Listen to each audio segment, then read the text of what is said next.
This week on the podcast, it's another repeat from a few years ago where Chris and Jared are talking about this idea that you're not going to know everything when you start something, that there's inevitably going to be this learning process along the way, and it's going to take time to fully understand the environment that you're working in. It's an important lesson to be reminded of as you start working in a new place or start working on a new thing that you might not have ever done before. So yeah, enjoy, and I hope you get something out of it, and we'll be back next week with another episode. I was thinking about stuff, Chris. What were you thinking about? I just keep on thinking about how hard it is for people in general, including ourselves, to consistently remember why we do things. And we always talk about missions, visions, values, right? Things like that. But it's like really easy to forget that that is actually the point. And then everything to consistently filter it through those lenses allows you to make decisions. And it's just easy to kind of get into the day to day because there's all the small decisions that are really oftentimes don't need to be hyper focused on like that secondary level of focus, the secondary level of consideration where you're like, whatever, something needs to get ordered. This is what we order. So I'm just like, that's most of your life is living in, I order this, I clean that, I bring this in, I schedule that. And 90% of that stuff, because we've done the work beforehand, you don't need to go deeper and put the mission and the values into context. It's already established. And so you see at times these ebbs and flows in progression. And then when we start getting hungry about progression again, there's a moment or a time of like friction where it's like, oh yeah, like there's a bigger specific purpose that supersedes all of our feelings and what's going on in our lives in the context of this job in this place. And just what it takes to consistently like refocus that so that everybody can move forward maybe more comfortably, knowing that the uncomfortability is in the progress of doing something badass. And just all the work that goes into that. I just think about it a lot. And I think about how I'm so idealist, like in everything that we talk about. Like it'd be so easy if everybody just put aside their general personal feelings and looked at objectively like this thing that we're trying to do. It'd be really easy. We could all just move forward. And it doesn't work like that, which is... What are some personal feelings that would get in the way? The standard personal feelings are always either a feel of failure or I'm really tired or, or I don't have this, so I cannot progress to that, or, like all the stuff that's human. Like we do it to ourselves all the time. That's why you need good people around you, and we and people need to be able to like refocus on something that is more of a true north to allow, to make it easier to move forward. Because sometimes it's just not going to be easy to move forward. Sometimes you need to just take a step. And, it's something I always read that I enjoy is, if you want to be a writer, write. And just you're a writer, then it doesn't mean you're going to be published, but like that's what you have to do no matter what. You have to keep doing it.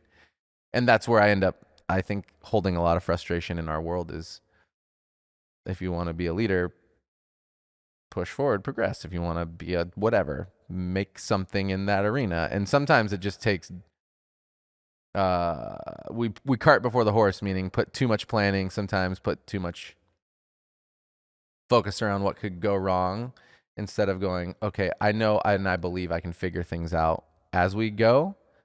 And sometimes there's just this lack of start and just getting that ball rolling that holds back anybody anywhere. Right. And consistently sometimes is like one of the most major Achilles heels in people who could be amazing, who never ever decide to be amazing because they're not willing to just start and then fail and figure it out and fail and figure it out. They'd rather know it's going to work out and put all the planning in, which ultimately ends up planning and planning and planning and planning. So that's my ramble, but that's good. That's like the big overarching theme of how I've been thinking lately. It's like, it could be so simple as to just say, hey, you're free. Just start doing something and it'll be okay. And I know it'll be okay because we all got your back. And even that alone, just bringing that trust onto the table is something. And even if it doesn't work out, it's going to be okay. Absolutely. Even if the thing that you do doesn't come to fruition, totally bombs even. that's okay. Yeah. Because you still have the experience of learning something, doing something, like taking part in the process. Yeah. That's like where the learning comes from. It's not Always. from like being on the mountaintop after you're done and it's victory is mine. I have accomplished this thing. Like that's a good feeling. Right. But to put it into perspective for us in our coffee journey, when we were competing in barista competitions, when we won, when they call your name out and you're first place, it's an amazing feeling. Absolutely. But that's not where the learning happens. The learning happened all the way from deciding, okay, I don't know what's happening. Right. I'm going to sign up. I'm going to sign up, and there's a chance that I'm just going to show up and not know anything. There's the chance that I'm totally going to bomb. There's the chance that I think I'm a lot better than I am, and I'm going to have to discover that I actually suck. And that's fine. Yeah. And your first barista competition was in 2006, and then the first time you won a regional was 6 years later. Right. That's a long road to not just winning the competition, but everything that you learned up until that point. And and every year a step, like a place higher. Yep. Every year leveling like up, and then last place to 8th place to 6th place to 4th place to maybe 3rd place to 1st place. And the first step is the most annoying because there's the most unknown in the first step. Right. Right. You don't know the format. You don't know what's happening. Whenever you're going to start something new. Exactly. It's if you can get into the first step and even just do terrible, at least you know what to expect for step 2. Right. And at least you know that, hey, Jared got last place, but he didn't die. Yeah. He didn't get kicked out. Nobody laughed at him. Nobody looked at him and was like, oh, you're a total piece of shit. Actually, people went up to you and were like, hey, that was really entertaining. You should probably come back next year. For sure. And that was one of the cool things that we both heard from a lot of people, those Brent Fortune type people. And that, I think, is where we have an opportunity as leaders to remind people what they're here for and encourage them to take that first step. But also when it doesn't work out, it's like, let's come back. Let's try it again. Right. It's let's still try like it again highlight in this the other good. way. Yeah. Highlight the good and like, okay, come back. Now refine. Now do better because I know you want to and you wanted to do a great job, but it's okay. Like we're never going to nail it first try. I mean, it's the same thing when you start a business. For one, right? Like if you're trying to take something to maybe a higher level. So for instance, there's like, you don't typically go into a barista competition without at least trying to be a barista for some time beforehand. You got to know the basics. At the same time, like when Chris Charles and I, like, we didn't ever plan on starting a business to begin with. And then things happen and you find yourself wanting to express a direction. At the time prior to us opening, honestly, we weren't really too keyed into, oh, these are values and this is our mission and this is what we're setting out to do. It was more, we had ideologies and philosophies of how things could be, and we didn't see anybody necessarily executing on them, some of which we actually disabandoned in the process of opening this company, realizing there's reasons people haven't tried certain ideas, one of which we had all these crazy ideas. We're only going to serve, and Dutch Brothers does do a version of this, but they don't do the style of coffee we do. But like, we're only going to serve espresso-based beverages, or we're only going to do this, and we're only going to do that. All that to say, you decide to start a business, and you know it's not going to be perfect, but you still have this belief that something valuable could happen that's bigger than just Chris, Jared, and Charles. Like, you have a gift to share and a perspective to share that is worth pursuing. And you don't just, you go into it knowing that whatever it starts as, it will not be later. And to me, that seems so obvious and so simple. And at the same time, it seems like such a way for people to feel more free in their progression of progressing, of trying to do anything, right? Like, whatever I start at is going to be the worst version of, unless you're like a genius. And there's no way it's not just going to consistently get better. So why not take the pressure off? And that means, people must be putting that pressure on I think each other. People put that pressure on each other. People put that pressure on themselves. Absolutely, and themselves. Culturally, the pressure is there. I mean, you don't work in a ton of places where you show up, work on something, make a mistake, and someone says, okay, this didn't work out. Let's talk about why, and let's look forward so we can help you learn and do better next time. Right. That's you not work normal. somewhere, and you make a mistake, and someone looks at you, and it's like, what the fuck are you doing? It's like, I told the story when I worked in the board shop, and we were logging all the snowboards for the snowboard season, and the dude, Nate, who worked the morning shift, didn't do shit. So I came in, and I was so far behind, just so far behind. And I'm like, oh my God, I got to log all these things, skew them, like rack them up. It's the holidays. I've got boxes of snowboards all over the floor. Right. And the store director came in at the time, and instead of asking why there were boxes of snowboards all over the floor, she said, you're way behind. And I said, yeah, I know. And she's like, are you too stoned to figure this out? That was the answer. Yeah. And I feel like that's not super uncommon. Like it's annoying, and that is not the kind of culture that makes someone want to be like, yeah, okay, cool, I'm really excited to do my best work now. I really want, you've inspired me to do this faster. Right. You've really lit a fire and shown me why this is going to benefit. It's annoying, people get slammed, and I'm sure that rolls up levels, right? At each level, you're dealing with other people's frustrations. Right. That person had just inherited this store that was probably not doing super well. They're incredibly stressed. I don't know what's going on in their home life. It doesn't make it okay, but there's probably a chance that everything's just filtering down, and I'm the brunt of all kinds of anger and anxiety because I'm just some teenage kid, so I can talk to this person like that. And that's annoying. And you have enough experiences like that, and for a lot of people, it'll make you not want to try. It'll make you feel like I'll do bare minimum. I'm not trying to fucking get yelled at work. I just want to be invisible. Yeah. I just want to come, leave, and hopefully nobody notices me, because that's best case scenario. Because every time before when I have been noticed, I got a big shit sandwich for it. And that sucks. Like, people just fuck with me. Yeah, it's too bad. And that's, again, where like this idealism that I have, I'm like, well, I can see a place that's real easy. You just recognize that, like, we're going somewhere and somebody's going to be at this level and you're going to get better, and you just work together and you say, you know what, it didn't work out this way. You did this thing. It didn't, whatever. Why aren't the snowboards coming in? Why aren't they being counted? Oh, you're on your own and you have a lot to do. Oh man, that sucks. Why isn't the other person doing it? Totally. Well, I don't know why, but I'm not going to like rat on this person. I'm just going to do my best. Or, in your cafes, or even your high caliber jobs, it's like, I figure you should hire people that share the dream of making whatever you're doing the best it can be, and then you expect them to come along that journey. And again, that's idealistic because not everybody has that. And even we get frustrated and have our moments where we don't necessarily want to spend the energy or have the energy to have those coaching moments as people, come along on their journey slower in places and faster than others. But if we were going to give some sort of like maybe advice or tool or thought, like, or maybe even an exercise, like what would you do if you had one cafe, right? Okay. Say, I'm gonna shout them out. Okay, let's say that. I'm getting warmed up right now. I know this is good. Well, because here's the thing. Let's check this out. I'm gonna throw out a scenario based on something I just saw.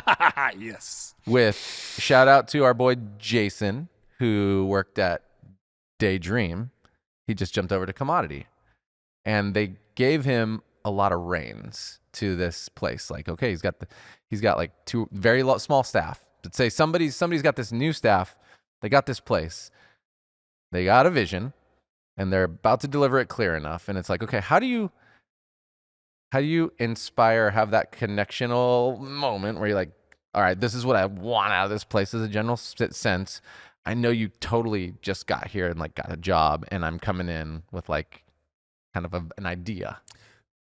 So is Jason the person with the vision, or is he taking the vision from the people that own the situation? So he's the new vision. He has the vision. Yeah. He's the new visionary. And so this could work for like a new manager anywhere, he's right? a new leader. Yes. and he inherited this staff of people, and now Correct. he has to get them juiced on the And vision. so, yeah, and just say this is just like a standard cafe, and you, which is probably a lot of people who might be listening, got hired because you have experience and you've got drive and you've got, and the owners and the people who hired you need help in making something better. Yep. What is the exercise that you might use to help people, one, know, okay, we're going somewhere and this is meaningful for myself and for whatever, leader, insert yourself. And how can we show up to like elevate this place? How can you, new person, me, new person, how can we show up to do this thing better than it's ever been done before? Yeah. I think the first step to that is understanding that when you get there as a new person, you don't know anything. And showing up and being like, guess what? I'm here. Here's the new vision. This is why you should be fucking psyched on it, even if it's really good. That's not going to work because people are going to look at you and be like, who are you? Also, you don't understand anything about me or what we do on the day to day. And it's the same thing if you hired someone for consulting. If you hired someone for consulting and they came in and just started telling you what to do, it's a pretty good sign that they're not a very good consultant. So you need to spend time, 1, asking questions, 2, getting to know the people, 3, being around all the different aspects of the day-to-day, and like creating this matrix of what's the reality of the company? What does the company seem to care about now, even if it's not going to be the end goal in the future? What do these individual people care about? Because one of the key things that I've seen over our journey is people will do amazing work on your organization's behalf if they see how they connect to that work. Like, and when they're getting as much out of it as you are. And I think step 1 is just being there and understanding, like setting aside everything else to just have these conversations, to ask people questions, to see what the sticking points are, to understand like, what are your goals? Like, what are you trying to do? Now, it doesn't mean that you get to do those things at work. It doesn't mean that you get to say, I want it to be like this and that's how it's going to be, but more broad scope than that. Like, what are you trying to do in general? What are things that motivate you overall? And then it can kind of help you identify what's going on. Maybe there's a match to be had. Maybe there's not a match to be had. Right. You can kind of see this person is going to be on the path that I'm about to bring and about to be creating. This is going to be a good ally for me. And you can identify maybe this person is not going to be right in the long term. Still give them the benefit of the doubt for now, but like information gathering. Yeah, taking that time, I think. Step 1. I think in making sure that it's almost like even revisiting the same exact information gathering like a few weeks later after your shares, because what'll happen, could happen, and we've definitely seen happen, is people can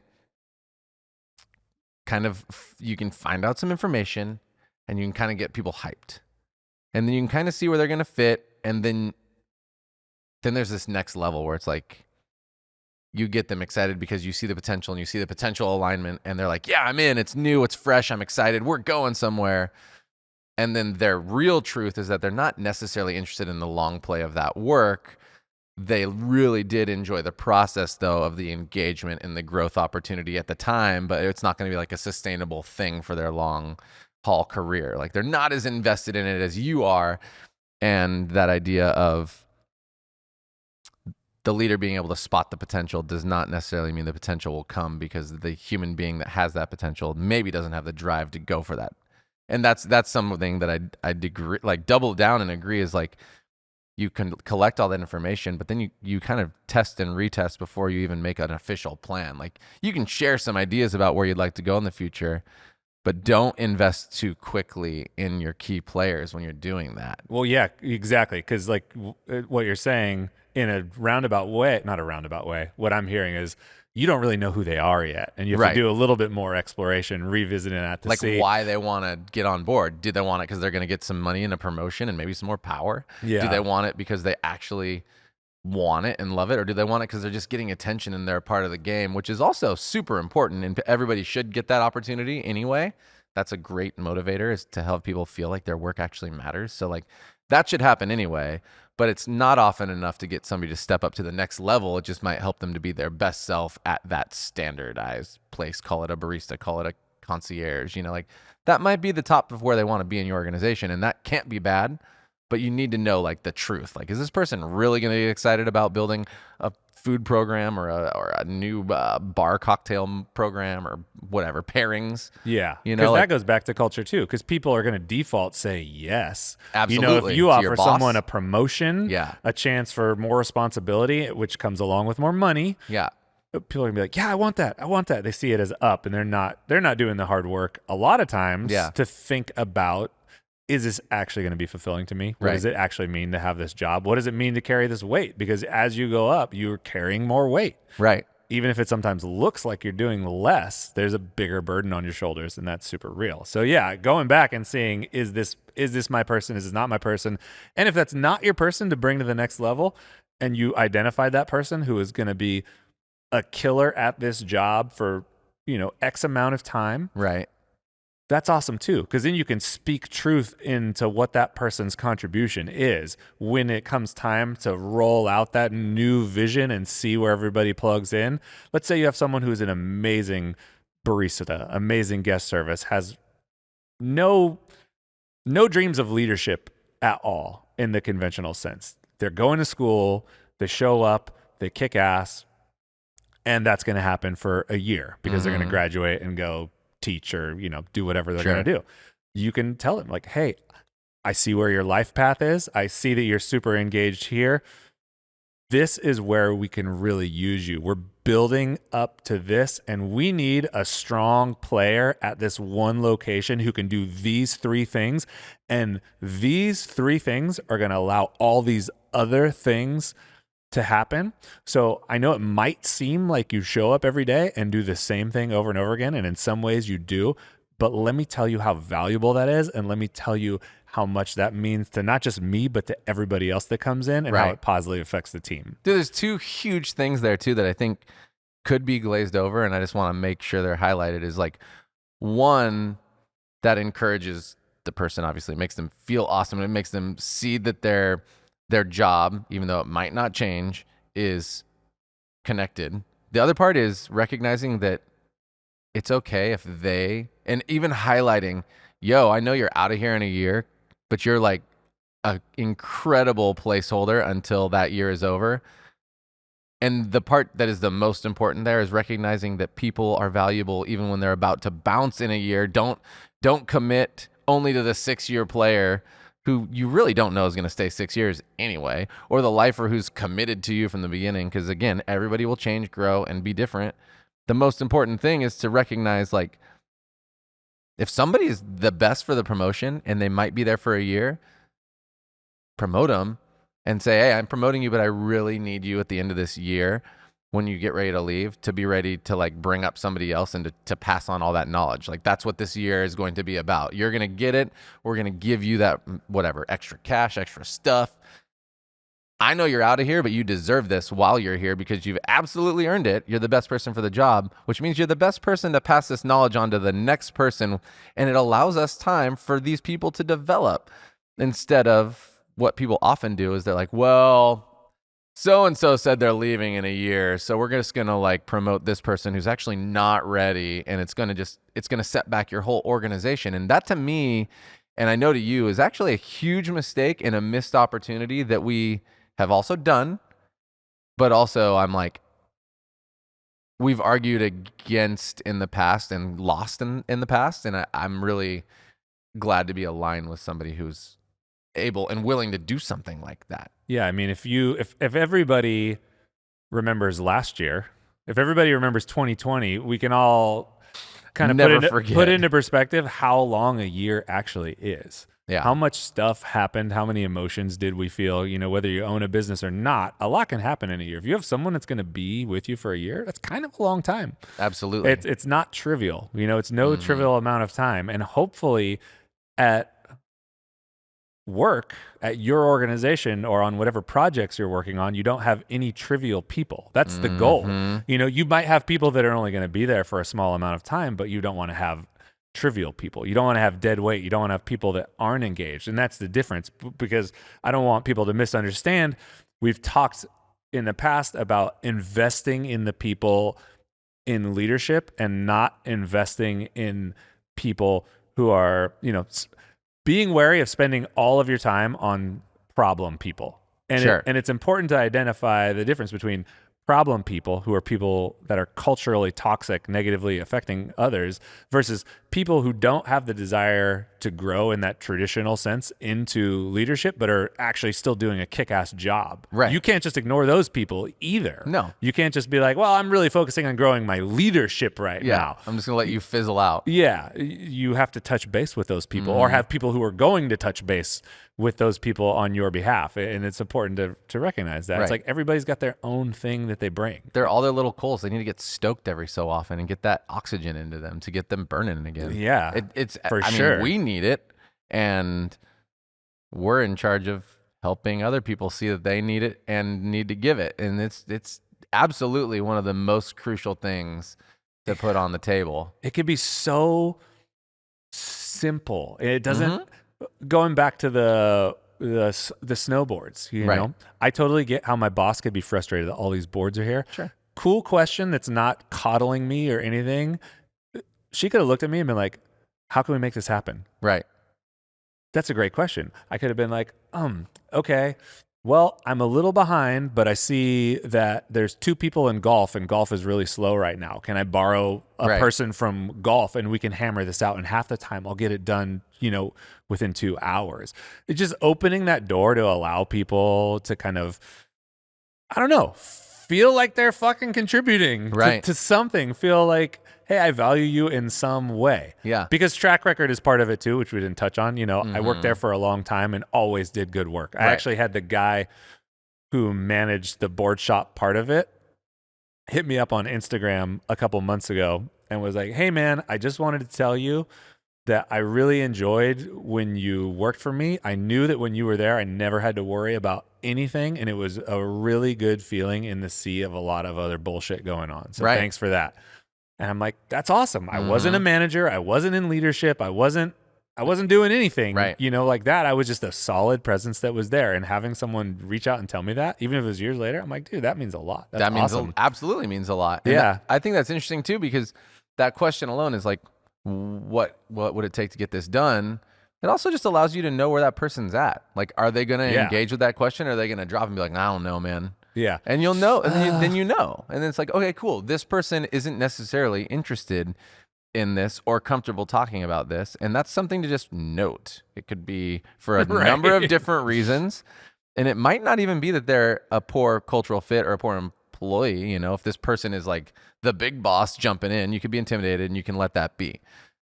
Not let that be. You can pass the conversation to the person who's tighter with them to have it and be like, hey, big boss asked you for some input and you didn't give it to him. You had a really good opportunity to show your worth, and you could just have a fun conversation.